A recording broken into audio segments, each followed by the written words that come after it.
தமிழ்நாடு சட்டமன்ற தேர்தல் நடந்து முடிஞ்சுது. ஸோ இந்த சட்டமன்ற தேர்தலில் அதிமுக வந்து எடப்பாடி தலைமையில் வந்து போட்டி போட்டாங்க. ஸோ அதோட நிறைய கூட்டணிகளும் வச்சு இப்போ இவங்க வந்து தேர்தலை சந்தித்தாங்க. ஸோ அப்படி சந்தித்த இந்த தேர்தலில் அதிமுக சார்பில் போட்டியிட்ட வன்னிய வேட்பாளர்கள் எத்தனை பேர் வெற்றி பெற்றிருக்காங்க அப்படிங்கிறத இந்த வீடியோவில் நம்ம பார்ப்போம்.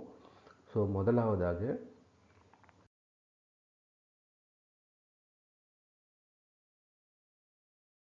சி.வி. சண்முகம். இவர் வந்து மயிலம் தொகுதியில் போட்டியிட்டு வெற்றி பெற்றார். அதாவது மயிலம் தொகுதியில் வந்து சட்டமன்ற தொகுதியில் சி.வி. சண்முகம் வெற்றி பெற்றிருக்கார்.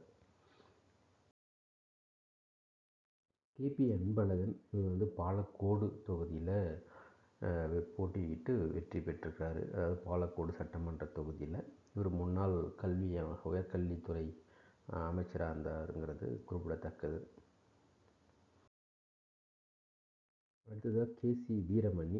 இவர் வந்து ஜோலார்பேட்டை சட்டமன்ற தொகுதியில் போட்டியிட்டு வெற்றி பெற்றிருக்காரு. ஸோ இவர் முன்னாள் வணிக வரித்துறை அமைச்சராக இருந்தாருங்கிறது முக்கியமானது. அடுத்து ஆர் மணி. இவர் வந்து ஓமலூர் சட்டமன்ற தொகுதியில் அதிமுக சார்பாக போட்டியிட்டு வெற்றி பெற்றிருக்காரு. அடுத்தது ஆர் ராஜேந்திரன். இவர் நெய்வேலி தொகுதியில் போட்டியிட்டு வெற்றி பெற்றிருக்கார். அடுத்ததாக கோ ஹரி திருத்தணி தொகுதியில் வெற்றி பெற்றிருக்கார். அடுத்ததாக புவனகிரி சட்டமன்ற தொகுதியில் அருள்மொழித்தேவன் வந்து போட்டியிட்டு வெற்றி பெற்றிருக்கார். கே மோகன். இவர் வந்து பண்ருட்டி தொகுதி சட்டமன்ற தொகுதியில் போட்டியிட்டு வெற்றி பெற்றிருக்கார். அடுத்த ஜி வெங்கடாச்சலம். இவர் வந்து மேட்டூர் தொகுதியில் அதிமுக சார்பாக வெற்றி பெற்றிருக்கார். அடுத்ததாக மரகதம் வெற்றிவேல். இவங்க பாப்பிரெட்டிப்பட்டி சட்டமன்ற தொகுதியில் போட்டியிட்டு வெற்றி பெற்றிருக்காங்க.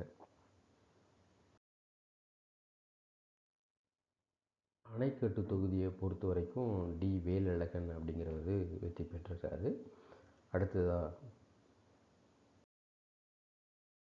மூக்கூர் என் சுப்பிரமணியன். இவர் வந்து செய்யாறு சட்டமன்ற தொகுதியில் வெற்றி பெற்றிருக்காரு. கீழ் பெண்ணாத்தூரில் பார்த்திங்கன்னா எஸ் ராமச்சந்திரன் அப்படிங்கிறவர் வெற்றி பெற்றிருக்கார்.